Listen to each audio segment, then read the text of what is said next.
people might be They're here. homeless. They live at Fanexpo now. Shall I settle up close to you? Yeah, you're next to me because we're gonna have somebody explain something yes. to me here shortly. So Okay. before we get started, to confuse some of the young people in the audience, introduce yourself and tell a little bit about what you do, not just in anime but in everything else.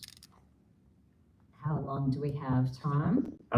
Introduction. So let's do a 2-minute. Okay. I'm Terri Hawkes.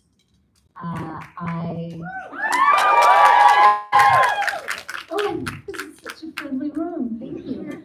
I live in Toronto. I am Canadian. I am also American. Wow! We love our American president. I already told them I was from Florida, so it's not helping any. We transcend any differences. We transcend any tensions. We are one. We are inclusive. We welcome one and all. And I'm really happy to be here. I was born in Canada, and I was lucky enough to work in Canada and New York and LA, and lucky enough to have had grandparents born in the States, and thus I attained dual citizenship. And now this is allowing me to work in the States as well as here, and I'm just really grateful for all of that. I work as an actor, a voice actor, a writer of, television and digital series. I'll tell you a little bit more about that. And I've written for film and animation. I've voice directed animation. I'm a director. I've directed in theater. I've directed a play online in COVID. What else? Actor, writer, director. I sometimes identify as a community activist. I really care about my community, my city, my country, my continent, this world, and I often find myself in rooms and sometimes in protests with other people who are like-minded. I'm a mother of two 25-year-olds.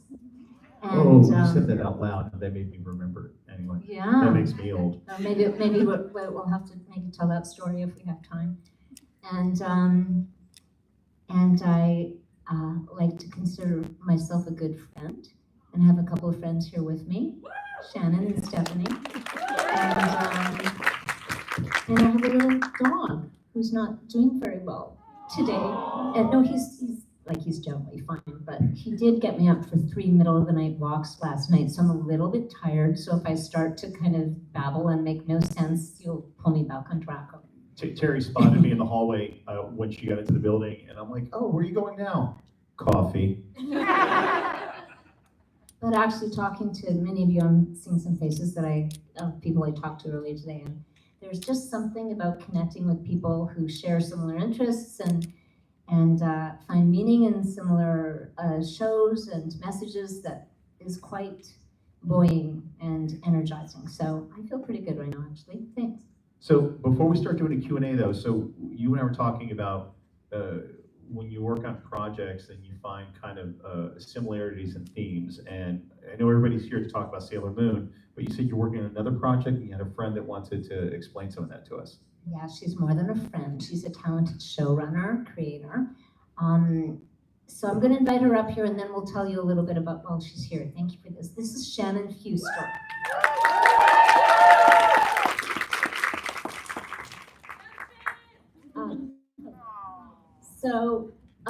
Shannon and I go way back, actually a little longer than Tom and I go back. Shannon and I met, I think, over 15 years ago, and she was a student at York University at the time, and she helped me with some editing projects and admin projects and quite a few projects, and we became friends, for which I'm eternally grateful. And a few years ago, Shannon phoned me up and said, "Terri, I have written a script for a digital series. Will you be in it?" And I just said, yes, because I love Shannon. And then I said, could I please read the script? And possibly the most terrifying email I've ever sent. And I loved the script, not just because I love Shannon. So I wanted to draw the connection with Sailor Moon, and I'll let Shannon tell you why. And I also really want you to know about this digital series because we have, season 1 is available on YouTube. It's called Lady Ada's Secret Society. Sometimes we call it LAS. Pretty clever acronym, right? And we have season 2 in the can, as they say, and it will be dropped later this year. And I just want to tell you, I'm so proud of this series. And Shannon and the collective have won and been nominated for many awards. It's getting a lot of traction. It's really special. So I'm going to turn it over to Shannon to tell you a little bit about Lady Ada's Secret Society. That was the most glowing thank you. I think 12-year-old me, my mind would be blown right now if I called her up and told her what I'm doing right now. But as Terri said, yes, the project is called Lady Ada's Secret Society, and it's about a group of girls who go to a school where all technology has been banned by the headmistress, who has decided that girls should be, free to grow and learn in a technology-free environment. Because technology is really a scary place where anything could happen and really bad things could happen too. So for their own good, she has banned all technology. But these girls love technology, and they decide to start pulling pranks on their headmistress using technology. So obviously there's a little conflict there. And in season 2, we start getting into some of the reasons that maybe women and girls don't go into STEM as much. We talk about science, technology, engineering, mathematics, and we do it with like a lot of humor and a few buckets full of slime and quite a few cannons worth of confetti, if I'm being honest. So that's the show. And it's pretty great, pretty special. And what I'd like Shannon to talk about a little bit also is you have said, I've heard you publicly say that you were very influenced by Sailor Moon. And I'm wondering if you could expand on that a little bit and some of the themes that you think perhaps are in Lady Ada's as well as Sailor Moon. Yeah, for sure. I mean, I didn't set out to write Sailor Moon again, I'll be honest, but it's a group of girls, and a lot of them are heavily influenced by the characters from Sailor Moon. They're funny, but they're kind of also a little bit awkward sometimes, and they're a little bit like gross monsters sometimes, but when it counts, when it matters, they all come together, and the power of friendship unites them, and they can overcome any obstacle. I love that. I've talked about that theme of friendship with many of you today already. And the other themes that come to mind that I think are aligned in Lady Ada's Secret Society and Sailor Moon are resilience, the ability to get knocked down and pick oneself up again and just keep on going. And as I said to a couple of you today, an ability to laugh at oneself when one gets knocked down and just have a little humor about oneself and our shortcomings. And I'm going to say there's a lot of humor in LAS. And the young actors who are going to be here tomorrow for another panel. What time is the really panel funny. tomorrow? 12:30, I believe. Steph? Yes. 12:30, can you tell us where? Are we in 709 right now or 714? We're in 714 right now, so 709. 709, so that's probably Over there. just over there. So at 12:30, Shannon and I will be back tomorrow, along with 3 of the young actors. And we have something that Terri hasn't even seen yet.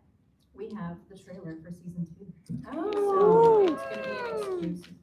You guys are going to be the first people to see it. oh, that's exciting. Wonderful. And I just want to say too, just to close off on this theme of friendship. So I meet at conventions like this and today, different generations of people in a family or friends who have enjoyed Sailor Moon together and really connect over the stories, and I just think that's amazing. And on the theme of friendship in Sailor Moon and Lady Ada's, my interpretation is that when we lean on our friends, when we reach out to help our friends, we all become stronger together. And that I've met a lot of people who have formed community at Fanexpo and at other conventions, and it's so great to see you coming to events like this together and having a history that you share. with events like this.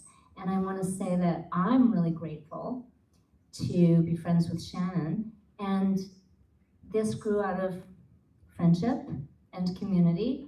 And I also, 15 years ago, would not have guessed that we'd be sitting here talking about you as a showrunner, an accomplished executive producer, award-winning. That's because when we first met, I didn't tell you what a Sailor Moon fan I was. I was too nervous. Here we are. And so this is just one example of what can happen when you reach out to your friends and you create together, whether it's a digital series or a cosplay outfit or a cake, whatever it is. There's strength in numbers, and reach out to others and connect with your friends and build community. And those are some things that I love, and I'm really glad you're here, and I love you. Thank you so much for having me. I'm so excited for tomorrow's panel. Do you have flyers? Yes. I see. This is Would anybody Stephanie. like a flyer about the show? There you go. Thanks, Steph. Excellent. All right. Thanks, So Tom. we will start talking about Sailor Moon, but the best way to talk about Sailor Moon is if anybody has any questions. We have a pass that down? microphone right there. Can we pass If you that guys down? want to Thank line you. up there. If not, we're going to start telling like really boring stories. Oh my God. You are our first victim. Now, a couple of rules. Here's my only two rules when we do these panels. Rule number one, please don't ask Terri to say quotes from Sailor Moon, because then we'll be here all day with people going, now say this, over and over again. Number two is let's limit to one question per person. That way we have a chance to get everybody. If you have your one question, we complete it, and there's still a line, get back at the end and go on. So, perfect. What is your question? So my question for Terri is this: how did your journey with Sailor Moon first begin? How did my journey with Sailor Moon first begin? Well, there's a backstory to that, which is how I got into acting through community theater with my mother, then taking singing and dancing lessons, and then getting my first professional theater job, leading to another professional theater job, and then leading to many years serving tables at a couple of restaurants here in Toronto.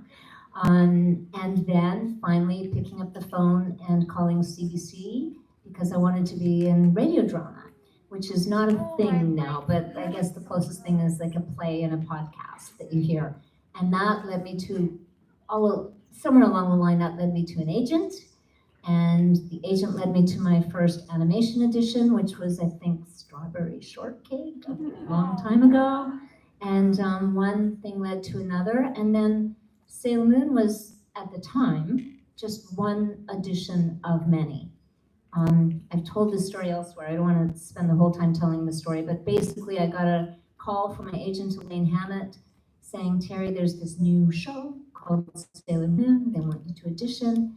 And I had two young friends, two boys visiting me from Calgary, and I was about to take them to the Hockey Hall of Fame here. And I said, Elaine, that sounds really good. Just let me know when the audition is. And she said, it's now. And I went, oh, but I'm going to the Hockey Hall of Fame. She said, Terri, it's now. Okay, so I went to the audition and took my young charges with me. I auditioned, they put me through the mill. It was really fun, also very challenging. I said, thank you, I said goodbye. I took my young friends to the Hockey Hall of Fame, got a call from my agent, Terri, they want you to do the role. I said, oh, that's great. It sounds like it'll be a great show. Okay, just let me know when they want to start. She said, they want to start now. I said, are you kidding me? I'm in the middle of the Hockey Hall of Fame. So anyway, we went and I recorded 1 or 2 episodes that night, and then we were off and running, and that's how I became connected to Sailor Moon. Thank you for the question. Hello. Hello. Hi. Hi.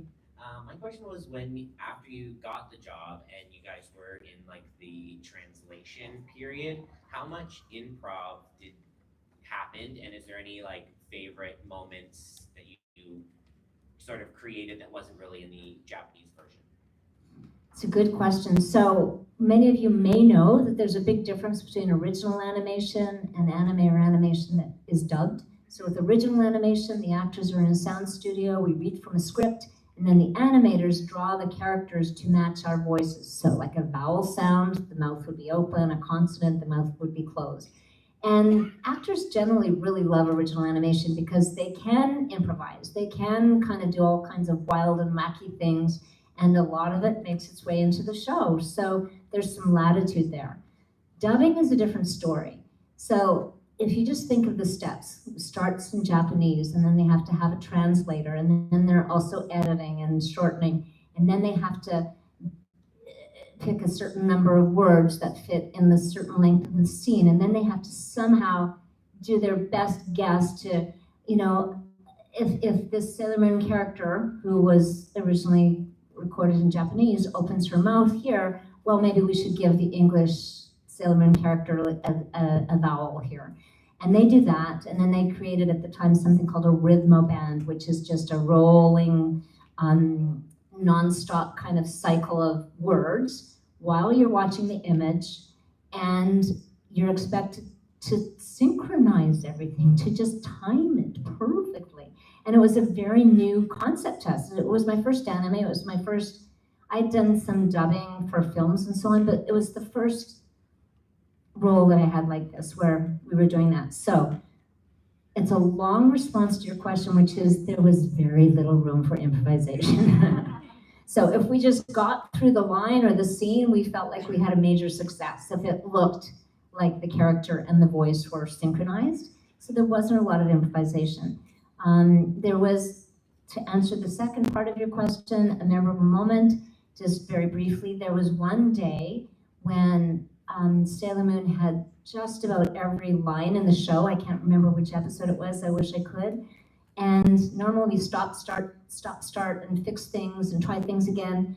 This one day, I was in the booth with Roland Parliament, the director, on the other side of the glass, and Saul, the engineer, and Nicole Twan, the producer, and we just started rolling, and we kept going, and going, and going, and it just worked.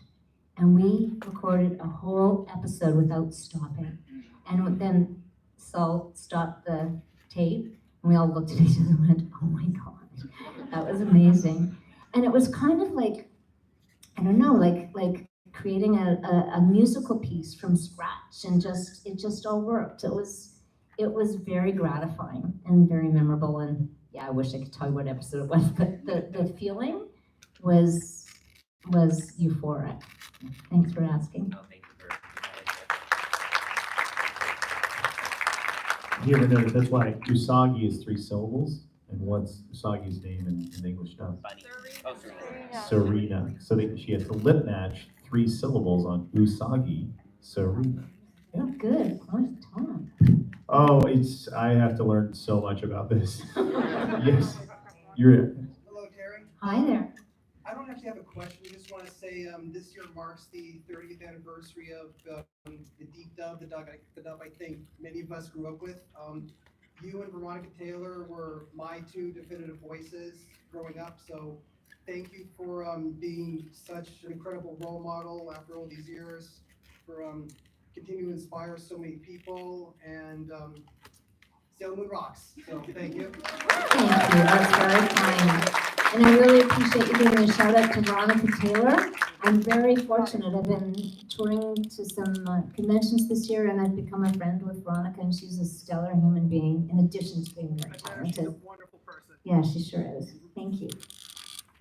Hello there. Hello. Hi. Hi, Terry. So, as you know, there have been a few English Sailor Moon voice actresses. I was wondering if you had the privilege of meeting any of them, like Linda Valentine.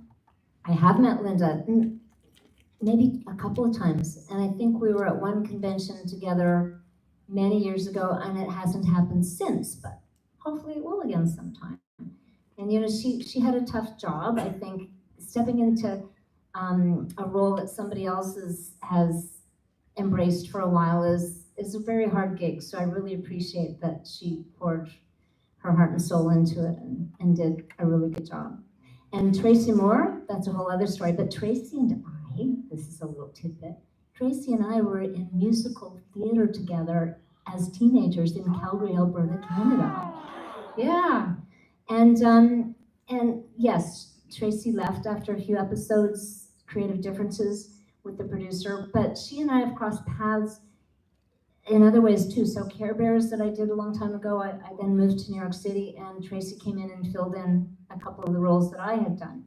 And I think we did that on Beverly Hills Teens too. I guess some people consider our voices similar in some ways. I don't hear it as much, but there is something in terms of the timbre of our voices.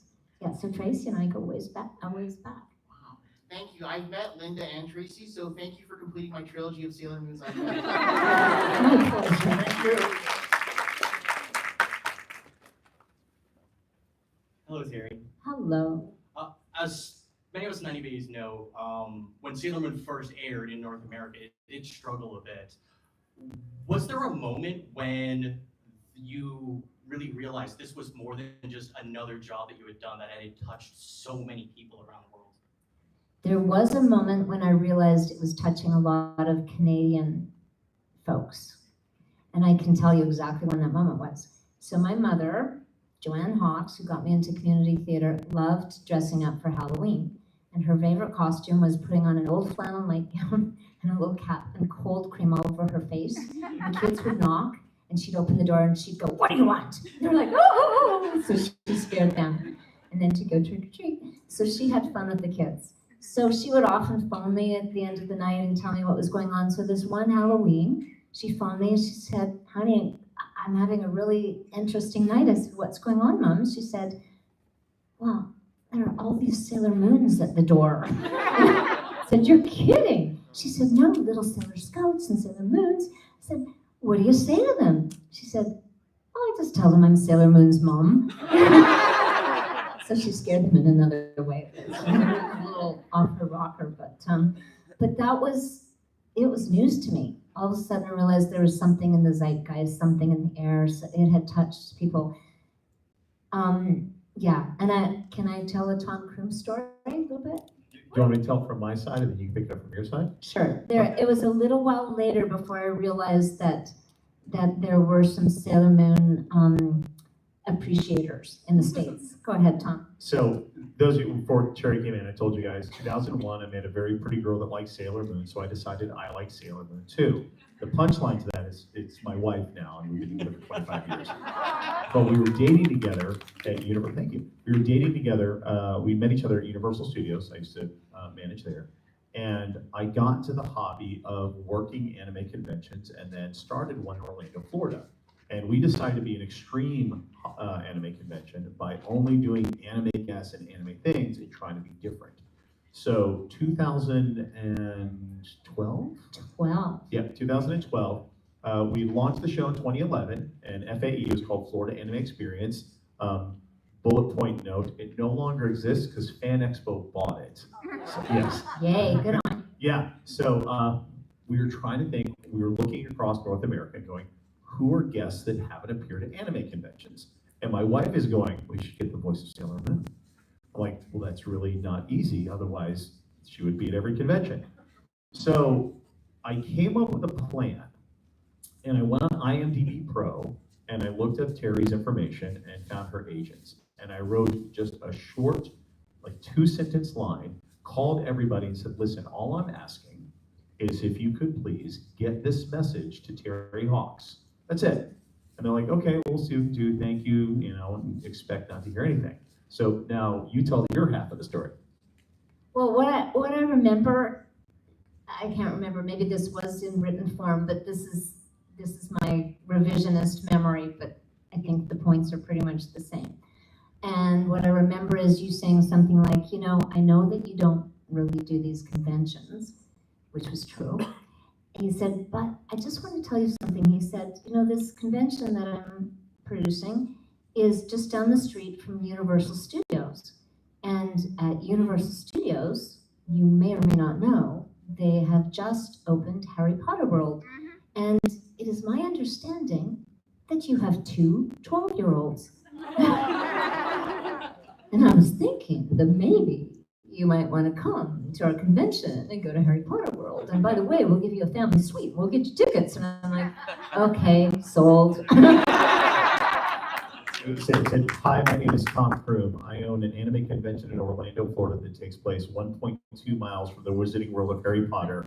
I understand you have twins. Would your family like to go? And we loved it. One of the best family vacays ever. So the other flip side to that is I wind up getting a phone call from one of your agencies. It says, "Hi, we would like your permission to give Terri Hawkes your phone number." Okay. So at this point, I'm trying to vet realism because I get calls from agents and people all the time, even back then when we were starting to do this. So I tell my wife, who is the diehard, watched all episodes of The Dub, and I said, "All right, I'm allegedly getting a call from Terri Hawkes tonight. I'm going to put it on speaker. I need you to verify." So the night you called me the first time, I'm like, "Canadian number. All right, hold on." And Shannon's like, "Okay." I'm like, "Hi, this is Tom Crume." And she's like, "Hi, Tom, this is Terri Hawkes." And I look at my wife and she's going,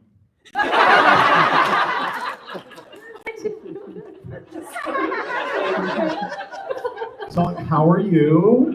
So yes, I think prior you had appeared at Anime Expo once, God, if I check the history, it's like 2000, like in the 2000s once you came to AX, and then you came to Orlando, Florida. So one of our claims to fame is, and when we ran that show that year, we're a smaller show, just a few thousand people, but our demographic data is typically, oh, you're drawing from Orlando, Florida, you're a Florida convention.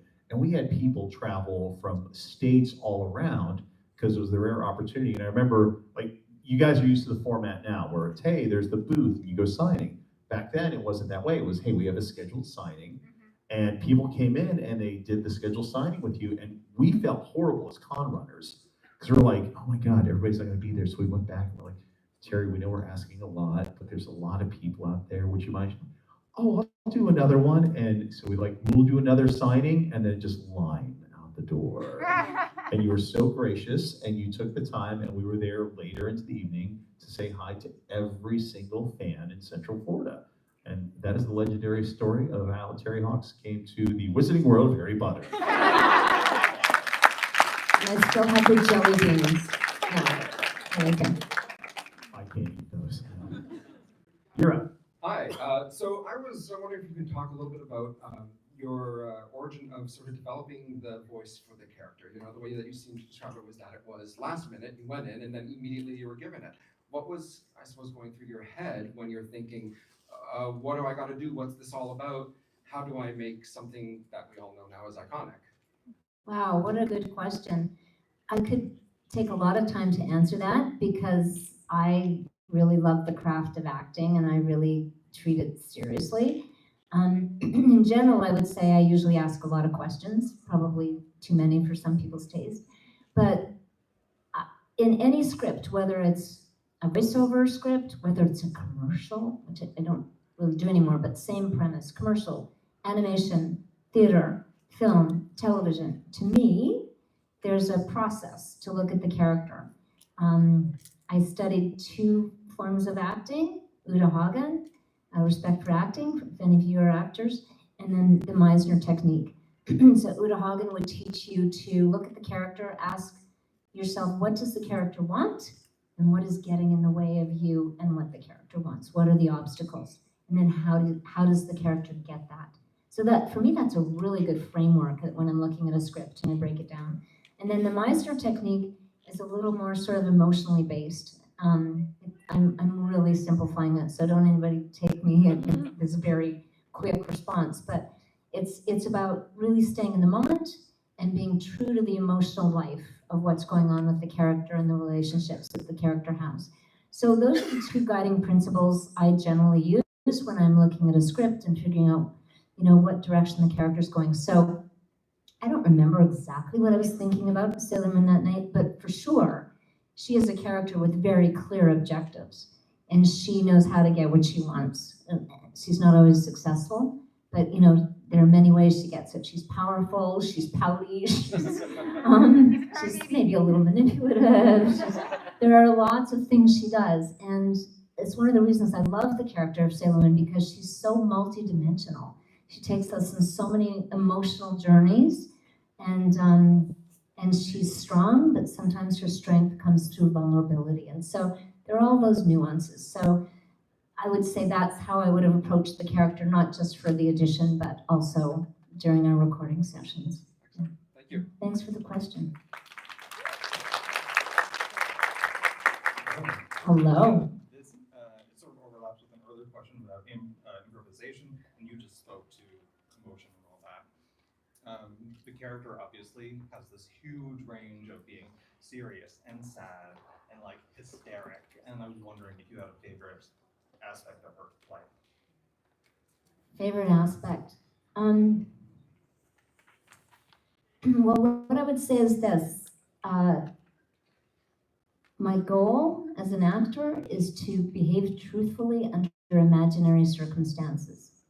So whether, and I would attribute that to Uta Hagen. So whether it's a dramatic scene or, a love scene with Darian, or saving the universe from the Negaverse with the Sailor Scouts, or battling Queen Beryl, or tripping on the sidewalk, or eating food and getting crumbs all over, I always start from the place of really trying to imagine what the truth is for that character in that moment.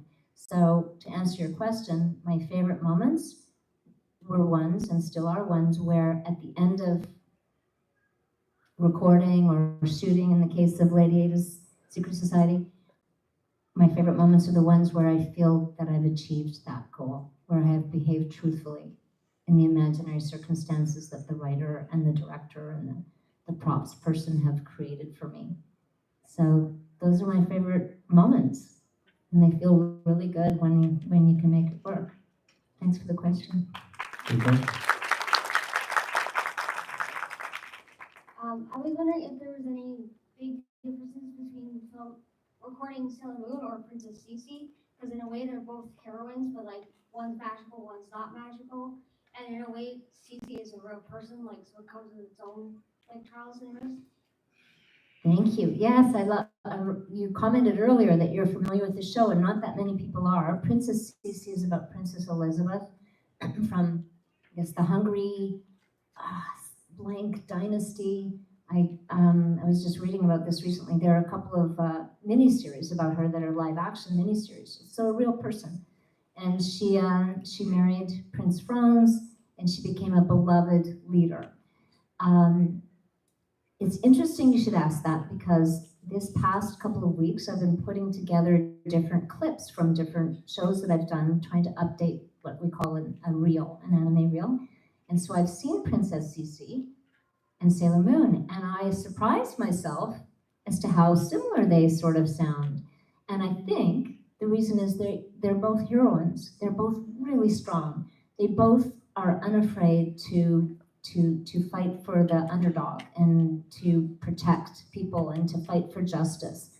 As you say that, I can't remember exactly what you said, but I mean, there is a difference in terms of one is portraying a real person and one is Nanko Takeuchi's creation, although I like to think of her as a real person. And one's magical, one's not magical. Right, one's magical, one's not magical. But I'd go back to some of my earlier comments about acting, and I'd say that doesn't really enter my thought when I'm playing the character. It's, what does she want at this moment, and how does she show up to try to get what she wants. But they're both really strong and heroines in their own way, in their own worlds. So I think there is a lot of similarity between those two characters, and I wish you could all see Princess Cece. It's such a beautiful story, but I don't know where you can YouTube find has a few episodes on it. What's that? YouTube has a few episodes. Oh, YouTube has some episodes. Thank you. Okay, I'm going to look for that myself. Thanks for the question. Thank you. I know it's hard to believe. I wasn't sure which You can tilt it up. You can Oh, touch it. okay. Oh, sorry. Sorry. Okay. I wasn't sure what question to ask because there are several on my mind, but I am curious, when voicing Sailor Moon, which interactions as Serena did you have enjoyed the most when it came to the other characters from the show? I know that when it comes to the Sailor Moon characters, Mina is very much like Serena in a lot of ways. Kind of appropriate given that Mina has a cat named Artemis, and he is similar to Luna, who is Serena's cat in the main story. And Mina's the main character of the codenamed Sailor V manga, which is chronologically set before the events of the Sailor Moon story. And the anime was and I mean the Sailor Moon anime, was adapted from the Sailor Moon manga with noticeable differences. So I thought I knew a lot. I know, I was just gonna say, we need to have you up here on this panel with us. So the core question is, what was your favorite, when you were dubbing the voice, what was your favorite interaction with another character? I would have to say, I loved it when I was in the recording booth with all the Sailor Scouts. And it didn't happen that often because Sailor Moon has a lot of lines, and for financial reasons, the producers don't want to bring people in if they're not being fully utilized. So often I would be in a recording booth by myself, but in those moments when all the Sailor Scouts were in the recording booth, and it was magic. First of all, because of the storyline, but also because those original Sailor Scouts are all so talented and all wonderful human beings. We had so much fun together. There was just lightning in a bottle, as some people say. It was a magical cast. And so when we had a good quorum from the cast at the same time, absolutely, those were my favorite moments. Thanks for asking. Great You're question. very welcome. All right, ladies and gentlemen, I have some good news and I have some bad news. The good news is, once we wrap up this panel, Terri is going to be back tomorrow signing autographs in the exhibitors hall until about 3 o'clock is when you have to leave. Yeah, except for the 12:30 panel. Yeah. But yeah, at 3 o'clock, I have a previous obligation we've got to head off to. The bad news is we're coming to the end of the panel, so you are going to be our final question for the night. All right? All right, take us out. Hi, Terri. Thanks, So I hi. have to like look down and read it because I'm like super nervous. Okay, all right, take a deep breath. Take your time. Sometimes you No have pressure. Thanks, Tom. Sometimes you have to perform even when you're not feeling your best. What was the hardest episode for you to record? Sometimes you have to perform when you're not feeling your best. What was the hardest episode to record? I don't remember the specific episode, but I'm gonna say there was one day when I think we recorded 3 shows in a row, and it's physically pretty challenging to talk a lot in general. But Sailor Moon has some very challenging vocalizations, you know, a lot of battle cries and very forceful things, or crying, or so I do remember, not very often, but once or twice at the end of a very long day when we were really trying to crank out some episodes that needed to meet a timeline, it was physically and thus emotionally challenging. But we did it, we pulled it off. Thank you so much. Thanks for your question. Thank you everyone for your questions. Ladies and gentlemen, Terri Hawkes, please round of applause. Thank you. Once more, if we didn't get to your question, Terri will be back tomorrow in the exhibitors hall. Otherwise, thank you for coming. Enjoy the rest of your evening at Fanexpo Canada 2025. Yeah, I just saw that guy blink. I'm the same page. Let's go to bed. Good night, everybody. I can't believe it's Thursday night. What is your crowd like on a Saturday night? I know. Oh my Yeah, goodness. Thursday. It's amazing. Good night, folks. Thanks for coming, everyone. Take care. Bye. Well, no, that's a good question. Probably he does.